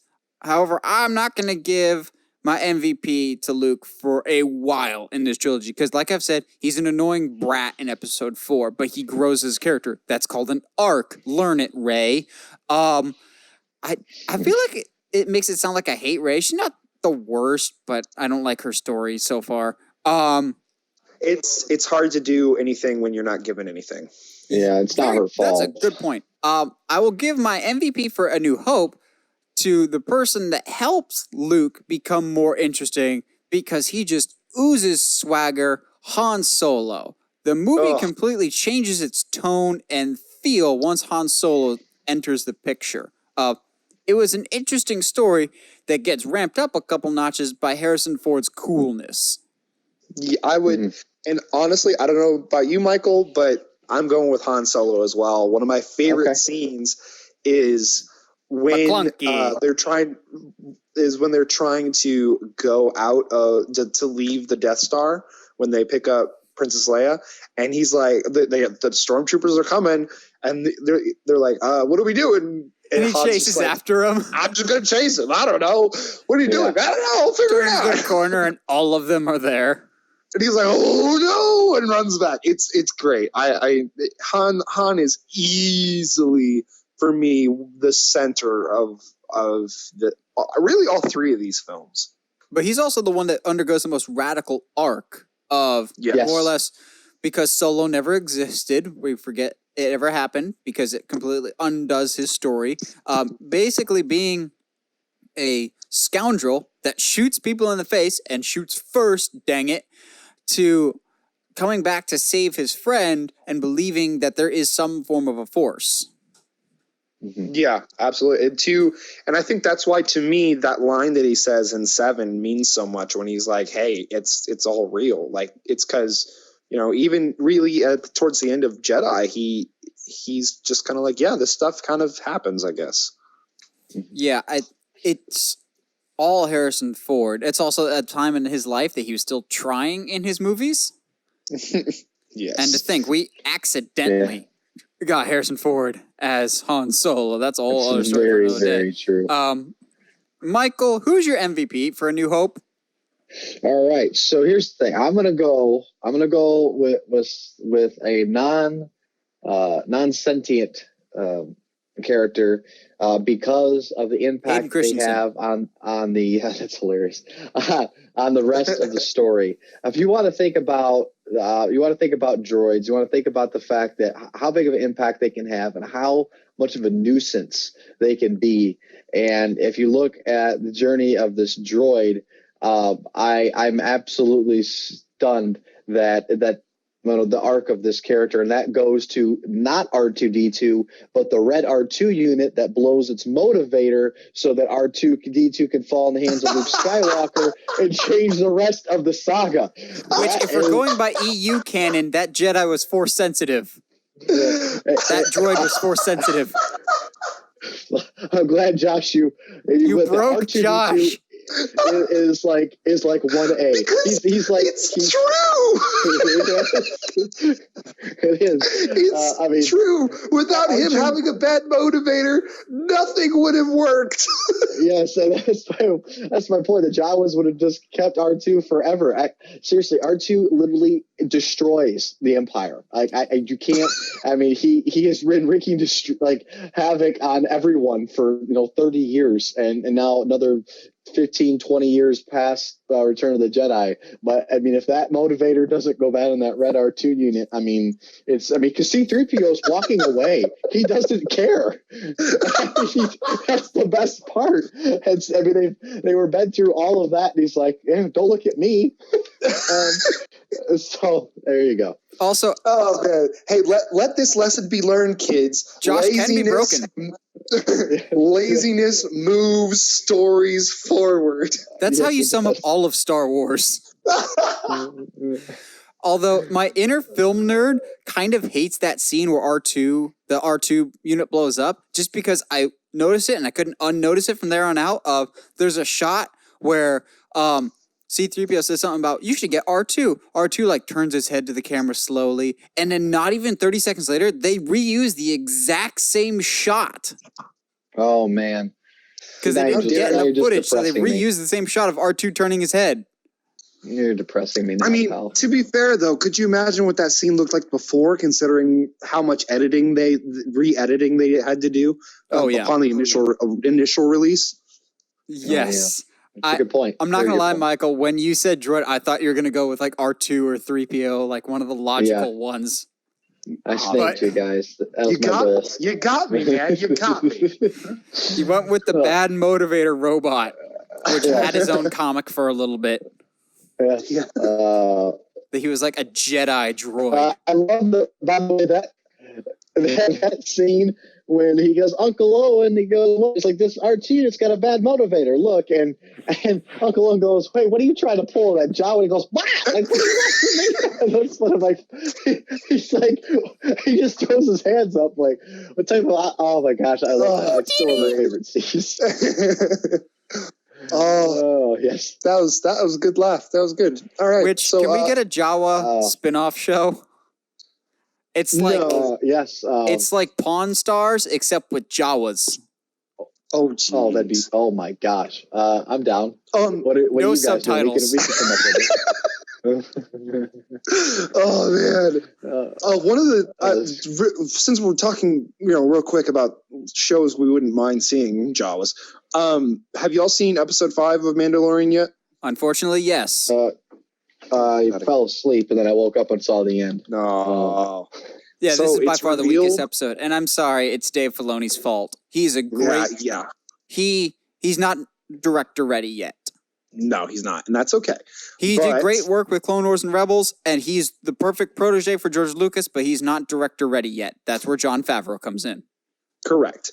The one thing, though, I did take from that episode was that the Sand People communicate through sign language. Yes, I thought that was cool. And I thought that was super cool. And now all of a sudden I want like a Western style movie about the Sand People. I don't know. It'd be really Turf wild. Wars between Jawas and Sand People.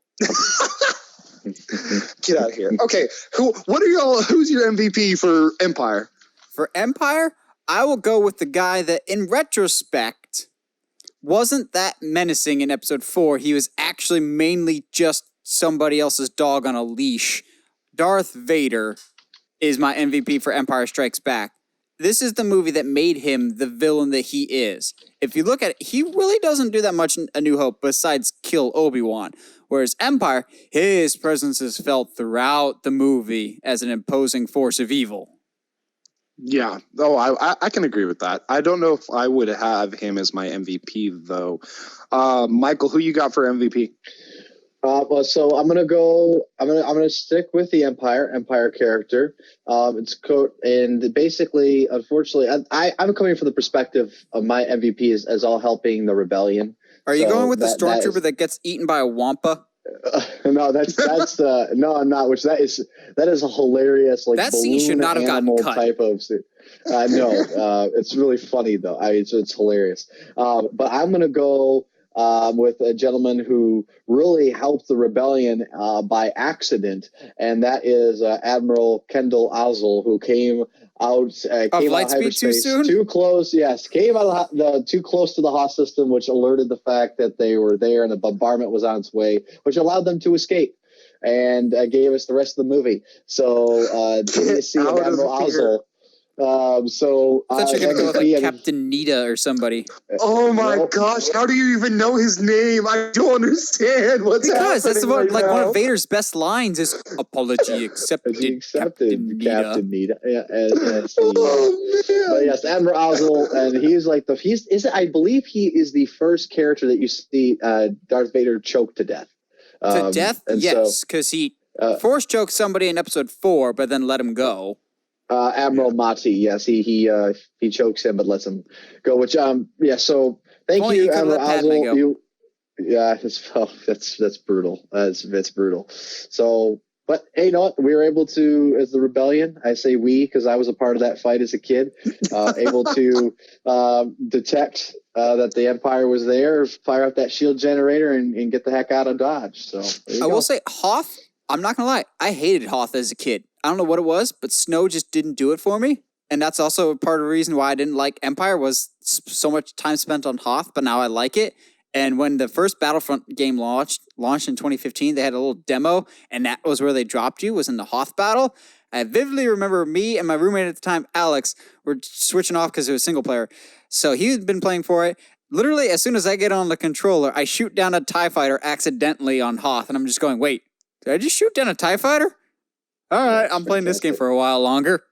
I'm going to have to say, man, I think I'm still sticking with Han, man. He goes through a lot of change in this film. He becomes a player in Empire. He is, but like we get more of the smooth scoundrel in this film, and he actually would you say shows a smooth criminal? I hate you. Anyway,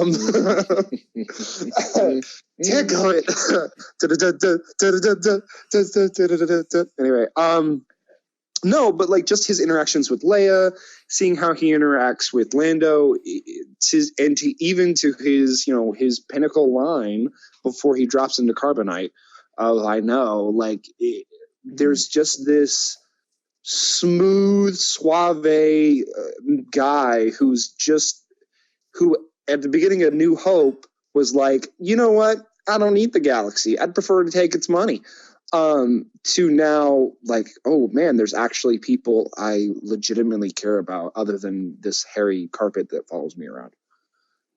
Can somebody get this walking carpet out of my way? Well, you scruffy nerf herder.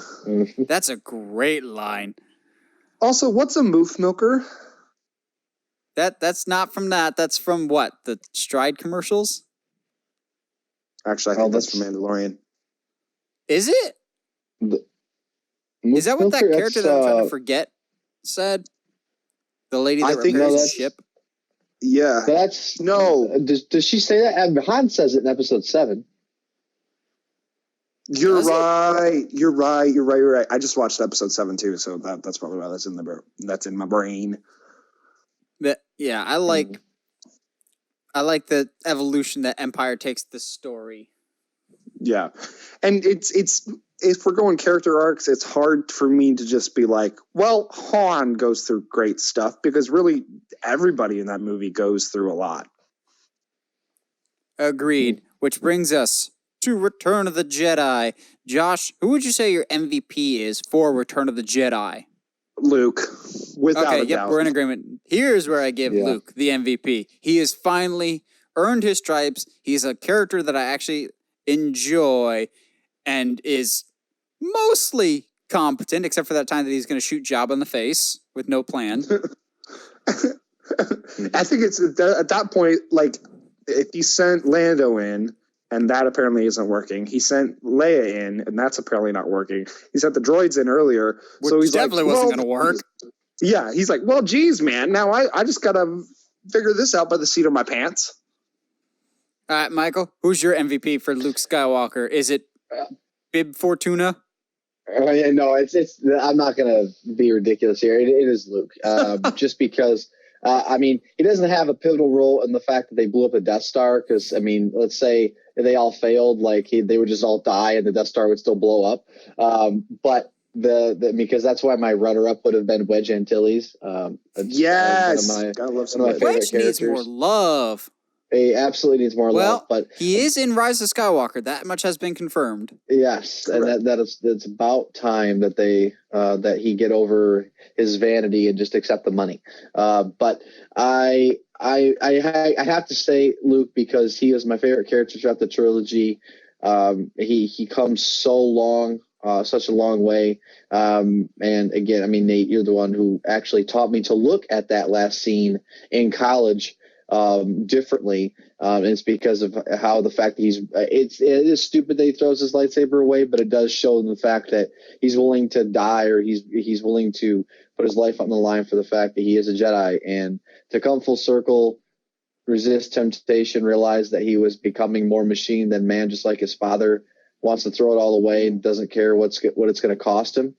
You almost can make a case in the same regard for Vader. Because of what he does to save his son, and I, at that point, kill the Emperor. But yeah, it's Luke, and I don't think anything else is close, really. Yeah, which will transition us to our favorite moments from each of the original trilogy. Because for me, Luke is actually involved in every single one of my favorite moments of the trilogy. Starting with Episode 4, A New Hope, it is, besides Duel of the Fates in Phantom Menace, the single greatest piece of music in all of Star Wars in this scene, Luke and the binary sunset. Dude, when he's looking off into the distance. I was just kind of about that scene as a kid, primarily because there's no lightsabers or action, but as a character moment, it's the moment that you really start to get invested in Luke. You first meet him as this annoying brat that just wants to hang out with his friends and ignore his responsibilities, but then you just see him looking off in the distance, wanting a life adventure, wanting to get out of his situation. And honestly, I feel like all of us can relate to that at one point or another in our lives. It's that moment that we connect with Luke of understanding who he's about. And big tip of the cap to John Williams, because holy crap, like I said, besides Duel of Fates, I don't know if John Williams has ever topped himself in terms of Binary Sunset's music, because that is just gorgeous to the point of I love the Family Guy spoof of not Peter, Chris looking at the camera and goes, "Let's give a big hand to John Williams for this scene." And then it shows John Williams conducting the orchestra, and then when Uncle Owen and Aunt Brewer are killed, he's like, "Oh no, John Williams has been killed. Now we have to do the whole movie with Danny Elfman." But New Hope, that scene is definitely way up there on for me. I don't know, man. It's hard to beat Han running down the hallway screaming like a maniac. Sure, absolutely, I get it. I get that, because in that situation, I feel like that's the most Josh thing to do. I don't know what I'm doing, but I'm running. Yeah. And what sells it is his scream changing when he realizes, "Oh, hi." There's more of you. It's still one of the best. Like, you could just tell what he's thinking with nonverbals. For me, I said it in the beginning. It's just that scene with the blockade runner flying by, and then this massive ship. Just that scene where it's over camera. It's just it gives me goosebumps still. Oh yeah. Also, honorable mention to that final trench run. That gets better as I get older, too. Just the cinematography, the music, building tension, it's just excellent. Yeah, absolutely. I couldn't agree more. But also, going back to Josh's Han running down the hallway, the scene also gets better when you watch Chewie, who's been, like, hanging back and just waits in the hallway. Oh, yes, and his look on his face. He's like, wait, something's not right. He, waits for Han to mess up and runs back. Yeah, it's the best. It's why Chewie's the best, because he knows he deserves a medal. Can we give him a medal in Rise of Skywalker, please? Please? Jeez. He got his own Christmas special. Now give him a medal. Okay, we're not bringing that up. Oh, yeah. That's, all right, Michael, what is your favorite moment from Empire Strikes Back? Yeah, this is going to be the most difficult because a lot of these I have an attached or affinity towards the earliest memories of it. But it's the quote nowadays when it's just because of the weight of the line is after Luke attempts to raise his X-Wing from the swamp and he can't do it. And Luke goes back to Yoda and says, "You ask for the impossible." He goes, sits and pouts. And then you see Yoda do it. And it's those moments you're like, well, you've heard he's a Jedi Master. Can he really do something? And you see him do this phenomenal feat, something we've never seen before on that type of scale. And Luke is astonished and he goes, I don't believe it. And Yoda, I still think one of the most powerful lines in all of Star Wars says, "That is why you fail." Oh my, that hit home. That hits home so well. Just not being able to believe that you can do something. Well, of course, that's why you're going to fail at it. That transcends the genre. It hits home with just our daily lives. So that's my favorite moment by far. What about you, Josh? Favorite Empire moment? I would. I'm with Michael on this. It's hard to pick just one because there is so much that, especially watching it now as an adult, that hits home a lot harder. I think I'm going to go with a Dagobah scene as well, but it's the one where he goes in the cave. Yes! Excellent. Yeah. And realizes that in order to really become, I don't like using the word successful, but to really truly become a powerful Jedi, you have to first face yourself. I am actually going to agree with Josh. That is my favorite scene from Empire Strikes Back. So with that scene, it's also the scene that I hated the most as a kid, not just in Empire, but in the entire trilogy, because I thought it was weird. It felt completely out of place, and I also just didn't understand it from why is this here, but also from a thematic standpoint. Like, what is this? Why? I don't get this. Who's in the Vader helmet? And why is Vader just all of a sudden on Dagobah? What's going on? Yeah. But as I get older, I understand what the scene is trying to say, and I love it that much more of whatever you decide, that's the path you go down. If you give in to hate, you will become your father. And this is a warning to you. I also hated this scene as a kid because it's one of the few scenes in Star Wars that has snakes in it. So that's a big no-no for me. Snakes and cashews will be the death of me. I'm sorry, cashews? That's a long story in and of itself. Got it, okay. That's a off-mic Nathan nearly died story. But man. I like the cave scene a lot because it's a good character moment, and there's still a lot of people that I know that don't really get the scene or that like have to have me explain it to them of why it's important. And there's certain details in it that I don't notice as a kid that I notice now. Of the first thing Yoda says is, "You don't need your lightsaber. The only thing in there is what you take with you." And after Yoda says that, Luke immediately picks up his lightsaber regardless. He's just like, "Screw you, old man. I'm going to do what I want." But also, an important detail to note in Star Wars is whoever draws their lightsaber first. It's a very big story thing. Like when Vader and Obi-Wan fight, Vader's lightsaber is already drawn and ready to go. Then Obi-Wan draws his. It's like a sign of aggression of in the cave, Vader's just standing there, not doing anything. Then Luke activates his lightsaber out of rage.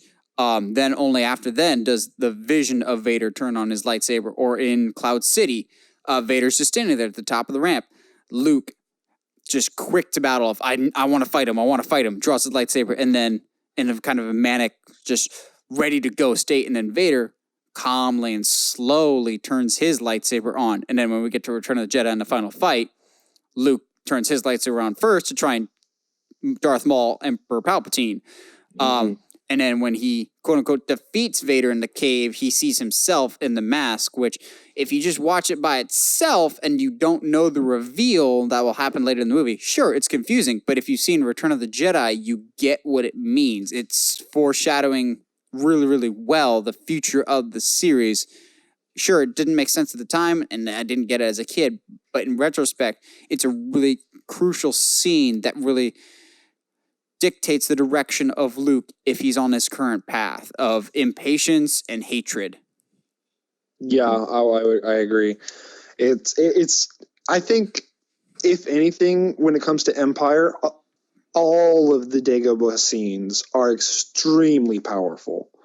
Oh yeah, of lifting the X-wing out of the swamp, all of Yoda's wisdom, Yoda playing dumb just to see what Luke would be like if he was willing to listen to somebody that wasn't a great warrior, because Luke is so called to action. And then for Return of the Jedi, my favorite moment of Return of the Jedi is not just my favorite moment of Return of the Jedi, it's my favorite moment in Star Wars, period. And that is basically the final leg of the fight between Darth Vader and Luke. Of once Luke is in hiding, on to the end. So basically, like, he's got that fantastic shot that I didn't appreciate nearly as much as a kid when Luke is hiding under the staircase and half of his face is covered in shadow and half of his face is covered in light. Beautiful shot that tells a story in and of itself there. But Vader is just taunting him with his lightsaber still drawn of, join me, and if you won't, perhaps your sister will. Which I still to this day love the how it should have ended. Vader is like, wait, you have a sister? I have a daughter? And just starts cheering in celebration. Hey, Stormtrooper, I have a daughter. But I love in that moment, as soon as he's like, if you won't turn, perhaps your sister will. And then Luke just snapping of no. And in that moment, you see, without even seeing his facial expressions, you see Vader go, oh, crap, because he does that quick head turn. And we often talk about how you don't see flippy stuff in the original trilogy. In this, in the fight between Vader and Luke, I like that there's no choreography. It's not choreographed. It's just sheer rage from Luke. Just wild swings like a madman that Vader was clearly not ready for. Of Luke just hacking and slashing like he's playing Force Unleashed or something. And just going right after Vader and going insane like a madman to the point that he finally has him beat, cuts off Vader's hand. And in that great moment, turns down and looks down and sees his own destroyed robotic hand. He has now officially become what his vision in the cave said he would become. And then he stupidly throws his lightsaber away, in which he still should not have done. And then in a great symbolic moment, later in that scene, his chest flap opens up and shows that he has white underneath. So yes, he's wearing black for all this movie, but he still had good underneath him. Yeah, it's the Return of the Jedi. I have heard is some people consider it the less. It's not as deep as the other two, blah blah blah. But it's, I think, in by itself, sure, whatever. But in tandem with Empire, the story that is told between those two films is so powerful. It's tough to ignore it. Oh, agree. Yeah, you guys, I mean, great things for me. That, gosh, when I think of Return of the Jedi and scenes, it's more of a somber moment, but it's the dedication and it's the funeral, that small funeral moment that Luke has for Vader. I find that along with because I mean it's a time of mourning for him while the galaxy is celebrating. It's a small moment where he's looking at what his father was at the very end. I mean, he saved him, and Luke is vindicated in the fact that he was absolutely right. He knew that he sensed good in his father, and he was right. And his father saved his son. His last act as a father was to look on him with his own eyes. And so all of that I find, because Luke is not like happy. You definitely see he's in conflict, but then at the end, celebrating and seeing his father appear as a Force ghost, you finally see Luke smile. And actually, that's like it's a great finish to the trilogy. But yeah, but first he has to, the fact is he didn't leave his father basically at the footbed of the Imperial shuttle. He actually still dragged him up there. So that's my favorite part because of just what it conveys. And again, how do we not mention the music that accompanies that scene too? So. Yes, I was just about to give an honorable mention too when Vader finally passes away and they play the Imperial March on harp instead of organ, so it kind of gives it that more angelic, heavenly sound, which is also, in case we haven't said before, John Williams does a lot of the heavy lifting storytelling-wise with just the music alone if you know what to listen for, and Return of the Jedi is no different. Yeah, I would agree. I'm curious, and this is going to be on a less serious note. Did y'all ever see the video? It has to do when Darth Vader is sitting on the ramp, and Luke. Is it when he starts playing the accordion? It plays the harmonica. And it just like comes out of nowhere. Anytime anybody talks about that scene, that video pops into my head. Oh, that's funny. Okay, so going back also towards the tail end. We've talked about Star Wars changes. There's not a single change that George Lucas has made that pisses me off more than what he did at the end of Return of the Jedi when Luke is being electrocuted. I know people get all up in arms about Han shooting first. That one annoys me too, but not nearly as much as Vader shoehorning in the no. I think that spits in the face of John Williams' music, and the whole scene structure gets completely undermined by Vader speaking. The music is excellent. The slow zoom in on Vader's face while his son's being electrocuted. You don't need dialogue in that moment because you know what he's feeling. And having Vader say no, it just ruins it for me. And I hate that change more than any other. Really, you don't hate it at all that they put Hayden Christensen there instead of the original actor? That's a very close second, but to me, it's when Vader finally redeems himself, that's the pinnacle of the entire trilogy. That's like what the whole series is leading to. Whereas once he's a Force ghost, that's kind of the epilogue of tying everything up.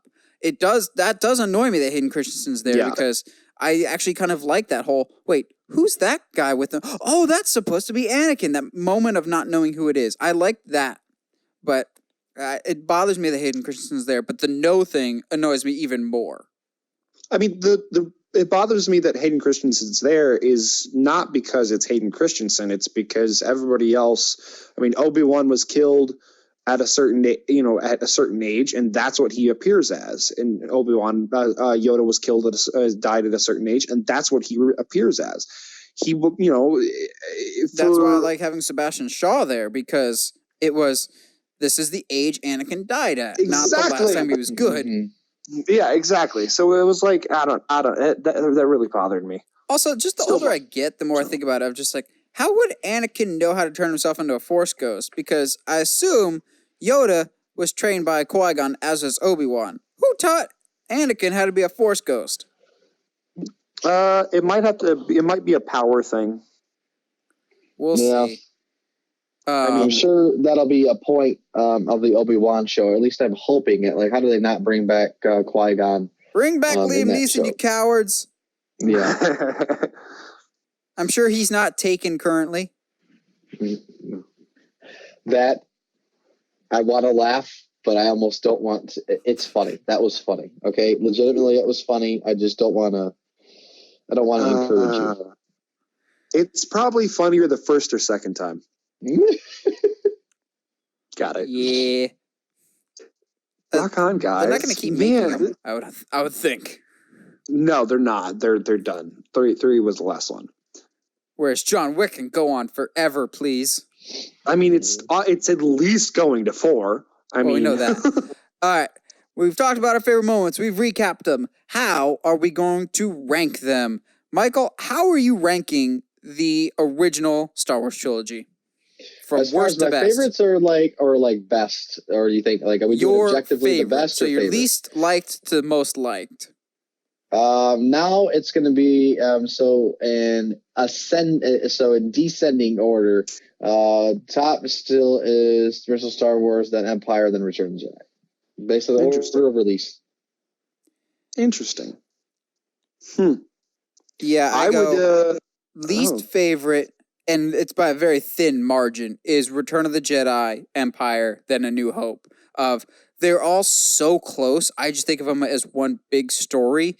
Even if Return of the Jedi is quote unquote your weakest, it's not a Dark Knight Rises situation where it's such a noticeable drop off, or like Godfather 3 where it's like such a big drop off. It's just that they're all so equal that something has to come in last for me. Mm-hmm. Interesting. Because I'm gonna go Empire Returns, New Hope. Really? Okay. So, and why that's because, I mean, if to anybody who listens to our podcast, I like how story and character driven the Empire and Return of the Jedi is. That is not to say A New Hope is not good and it's not fun. It is fun, but I feel that, especially rewatching them now as an adult, Empire and Return stick with me more than A New Hope does. I can understand that. Yeah, that makes sense. But I feel like we need to go back and acknowledge the real MVP of these original trilogy movies that we never really got to talk about. The stormtrooper that hit his head on the doorway. Yeah. That is my favorite Star Wars character of all time. Or just the fact that those stormtroopers like met C-3PO in that office or whatever, and they're like, "Oh yeah, he knows what he's talking about. Let's listen to him." Yeah, I never understood how they just let him go. Like no doubt, Didn't you literally just yesterday accidentally let two droids escape, matching their description? I mean, you could make the argument, I guess, that, not all of the stormtroopers are going to know that. But at the same time, why would you just believe something a droid you've never seen that also doesn't look like an Imperial droid? At all. At all. But we can poke plot holes or make fun of Star Wars all day. Like, again, I bring up the Family Guy one of when the escape pod launches. It's just like, oh, hold your fire. There's no life forms. Really? Are you sure? Are we charging by the bullet now? You sure we're here to shoot it regardless? Just to be safe. Yeah, just to be safe. I don't know. They weren't wasting ammo, were they? Like, it's also one of the worst decisions. Honestly, you could even trace back my R2 unit to the fact that, about that Imperial officer's decision not to shoot the escape pod, which had the Death Star plans, which, I mean, truly, he's the MVP. I don't... yeah, even if there's no life signs, wouldn't you still shoot the enemy escape pod regardless? Yeah. Yeah, bro, it's hilarious. But like you said, we could sit here and poke holes in everything because it's George Lucas. And as much as people are like, why is the Emperor only just now showing up in episode 9 for Star Wars? Well, maybe because he waited to show up to the last movie in the original trilogy as well. Oh, you're not wrong. You're not Except wrong. The original trilogy was thought out from beginning to end. I haven't thought about. I guess I have a take. I have a feeling that you don't like the sequel trilogy more than you liked the original trilogy. Nate, you seem to have some issues with character development.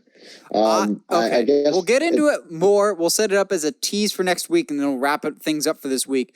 I like the sequel trilogy as individual movies. They are not thought out in the slightest, though. That's my biggest issue with them, is I love Force Awakens and I like Last Jedi, but they are not connected, and I feel like they retconned each other, and Rise of Skywalker is going to retcon the things that Last Jedi retconned because Lucasfilm didn't take the time to properly map out and outline where they wanted the story to go.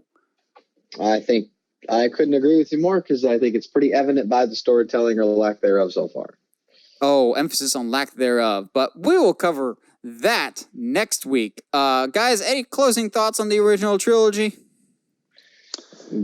I would I'd say it's the best. I mean, it's the best 3-part story ever told in film, and it continues. Lord of the Rings may beg to differ. Yeah, it was pre-existing source material, so I had to go back to the Fair book. point. Fair point. Fair point. I'll give you that. Yeah, it's definitely the most prevalent and well done version of the three act play ever done in cinema. Yes, and it's like comfort food. You just go back to it when you need. It's pretty easy to put it on too, and just like put Star Wars on and just have it in the background, and then you can pay attention to it when you want. And literally any scene you jump in on is a good one. Yeah, I think Episode 4 is the only one that I feel confident saying every single scene is iconic. Yeah. Normally in movies there's like one or two famous scenes. Episode 4, it's every single scene has something famous about it. Okay, just because of how new it was and what it represented, absolutely. And it inspired generations to come, for better or for worse. Well, what about you guys? Were you inspired by the original trilogy? What are your thoughts? We'd love to hear from you guys. And as always, if you like what you hear and you want to hear more, subscribe to us on whatever audio platform you're listening to us on, whether that's iTunes, Google Podcasts, Spotify, YouTube. And if you haven't already, subscribe to us on YouTube at Uncharted Media. And as always, stay sharp, movie guys and gals.